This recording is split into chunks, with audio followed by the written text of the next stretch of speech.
Sobat YouTube Nusantara, kembali lagi dengan saya Sena dari East Tackle. Dalam segmen kali ini kita akan membahas lebih dalam lagi tentang apa head tuning produk ya, atau EGI tuning produk dari Yamashita. Produk-produk ini merupakan produk tambahan ya, atau aksesoris EGI yang banyak dikeluarkan oleh manufacturer dari Jepang dan dari Eropa juga. Dari Jepang ini kita akan bahas produk-produk Yamashita karena produk ini cukup mudah diakses di Indonesia. Untuk produk-produk lain kayaknya agak susah ya, karena seperti produk dari Daiwa, produk dari Shimano, dari Majorcraft, mereka sendiri mengeluarkan produk-produk yang lain, maksudnya produk aksesoris seperti ini, tapi untuk masuk ke Indonesia agak susah. Yamashita sendiri kita cukup banyak ya supplier independen, supplier besar yang memasok produk-produk ini.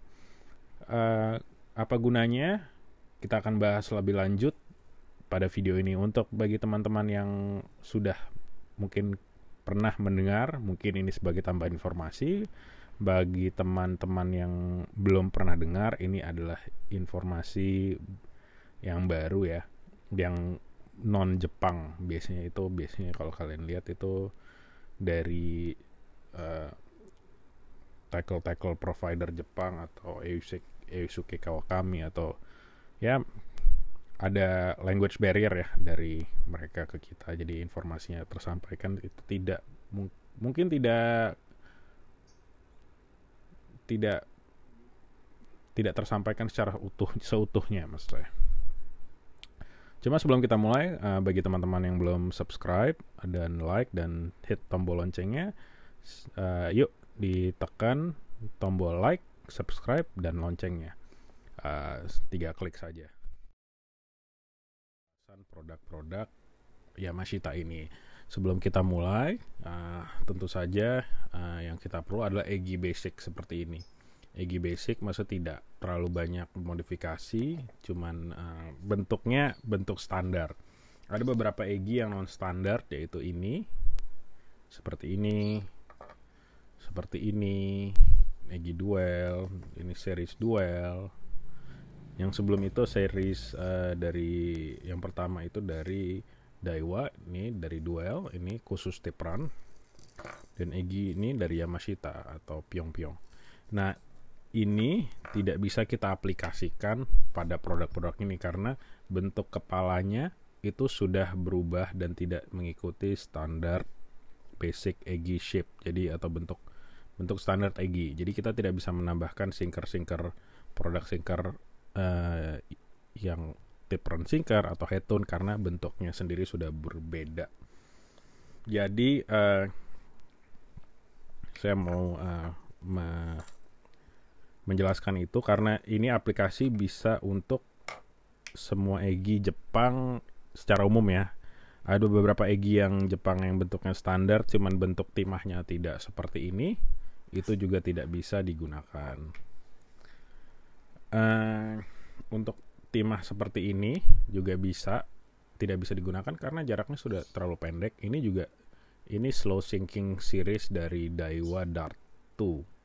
Jadi ini seri slow sinking, jadi tidak perlu dimodifikasi lagi karena bentuk timahnya sendiri berbeda dengan bentuk timah yang ini. Jarak hidungnya terlalu pendek, bagian sini terlalu pendek, dari mata ke loopnya terlalu pendek. Nah,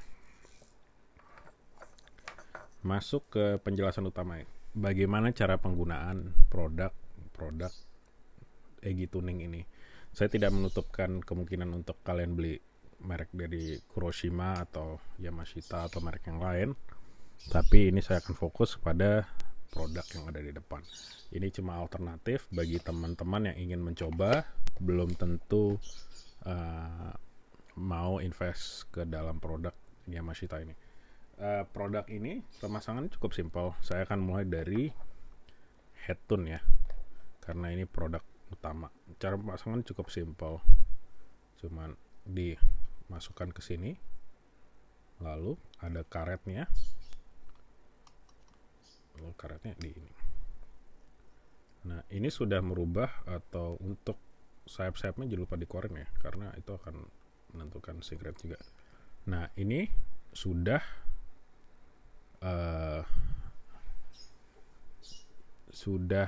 cukup kuat karena penjepitannya di 2 poin ya, satu di snap di depan di sini. Ini kalian bisa gunakan snap biasa atau snap khusus EGI, tidak masalah asal lubangnya sudah pas. Jadi biasa di snap. Nah ini sudah otomatis jadi EGI slow sinking. Jadi beratnya yang tadi 15 gram itu berkurang 1,5 gram jadi 13,5. Jadi otomatis ini jadi slow sinking. Kenapa berkurang? Karena ini sangat ada sifat ngapung ya. Jadi kepala ini untuk ada mengurangi atau mengapung sebanyak, memberi daya apung sama dengan kita mengurangi beban ini sebanyak 1,5 gram. Makanya minus 1,5. Ada satu lagi minus 1 itu untuk EGI yang sudah slow sinking, kita mau bikin super slow. Jadi untuk EGI yang normal kita basically stuck sama settingan slow. Tapi slow sendiri itu sudah cukup ya, karena kalau kita sudah slow, kita super slow itu, kecuali kita pakai di air dangkal, itu tidak akan efektif karena kita akan nunggunya terlalu lama. Ini aja sudah lama karena ini akan menjadi sekitar slow sinking itu sekitar 5 detik. Jadi sama dengan EGI 2,5 sync rate-nya. Jadi 5 detik per meter. Sedangkan EGI ini sendiri standarnya 3 detik per meter. Jadi kita bayangkan aja kalau air dengan kedalaman 5 meter, kita rubah settingannya ke dari 3 detik, 3 kali 5, 15 detik sudah sampai bawah. Ini jadi 5, jadi hampir jadi 25 detik sampai bawah untuk air 5 meter. Jadi cukup lama ya watering time atau berada di airnya itu. Nah, satu lagi sync rate ini, tip run syncer ini, aplikasinya cukup gampang juga ya. Saya buka dulu karena belum saya buka, masih produk baru. Pemasangannya juga sama, saya akan gunakan di Yamashita EGI Olive juga sama. Ini ada karet, terus kita tempel, lalu dikunci di depan sini. Cukup dengan snap itu sudah aman. Kita cash atau kita drop juga sama. Nah, untuk pelepasan cukup begitu. Ini saya untuk membuktikan kalau bahwa bisa diaplikasikan pada EGI lain. Nah, caranya sama. Kita masukkan ke moncongnya. Lalu ini agak karena bentuknya bulat tidak oval, jadi agak aneh ya, tidak fully expose di sini. Cuma bisa kita agak maksa tapi yang ini. Oke. Karena ini termasuk desain lama, belum mengikuti desain EGI yang baru. Jadi kalian bisa lihat ada sedikit lubang kecil atau tidak terlihat di kamera ya. Mungkin lebih cocok lagi kita pasang di EGI patah-patah. Patah-patah, kita secure, kita dorong, and voila, sudah jadi. Sama persis karena bentuk eye-nya itu oval, tidak bulat seperti zaman dulu. Dan ini langsung merubah sync rate-nya ya, yang dari 15 jadi 25. 25 itu sama kayak standar tip run ukuran 30. Ini ukuran 30. Jadi itu akan sync-nya lebih cepat lagi, mungkin sekitar 1 atau 2 detik per meter. Jadi produk ini akan merubah sync rate-nya. Dan produk yang Yamashita ini, yang head tune atau itu bisa membuat EGI kita turunnya lebih pelan. Nah, berhubung dengan saya ada produk satu lagi ini, yaitu Yamashita headband. Nah, headband ini berbeda dengan karet yang karet rambut ya, karena ini elastisitasnya tidak berubah kalau kita turun ke air. Saya ada berapa produk yang sudah dibuka. Elastisitasnya tidak berubah kalau masuk ke air.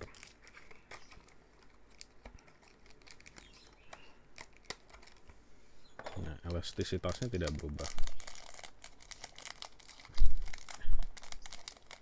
Dan ketebalan karetnya itu sangat beda dengan yang Kuroshima. Mana Kuroshima tadi? Ini dia. Jadi kelihatan simple, tapi material dan tebal karetnya itu beda. Jadi dan ini bukan dari latex ya, karena latex tuh dia lama-lama akan retas. Kalau yang murah itu dari latex. Kok ini dari polyethylene. Polyethylene itu lebih kuat tahan terhadap air asin. PE lah bahasa umumnya itu PE, dan PE yang ini tipis dan itu PE yang tebal. Jadi dari situ saja sudah beda kualitasnya. Emang agak mahal untuk ini, cuman kita akan yakin walaupun tidak akan lepas juga, tapi bisa bergeser kanan ke kiri atau itu. Jadi karetnya itu biar tidak goyang. Kunci utamanya pada snap, itu kuncian utama, karena itu akan menentukan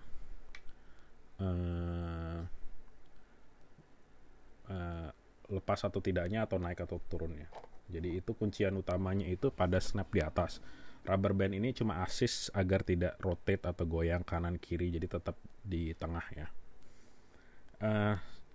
Menurut saya produk ini sangat bagus untuk kita punya, karena kita tidak perlu bawa banyak egi seperti saya sebut sebelumnya. Menurut saya itu saja penjelasan singkat tentang aplikasian Headtune ini. Video selanjutnya saya akan membuat field test atau field testing terhadap produk Yamashita Headtune ini. Saya tidak akan mengetes tip run, karena tip run ini kita memperlukan air yang dalam, atau bisa saya bilang untuk ngapung. Karena saya tidak ada rencana ngapung dalam waktu dekat, mungkin agak di delay ya testingnya, karena cuaca lagi tidak mendukung, laut tidak lagi mendukung, jadi mungkin agak delay untuk masalah testing itu. Saya ucapkan terima kasih atas atensinya. Sampai jumpa pada video selanjutnya, mudah-mudahan di hari yang cerah.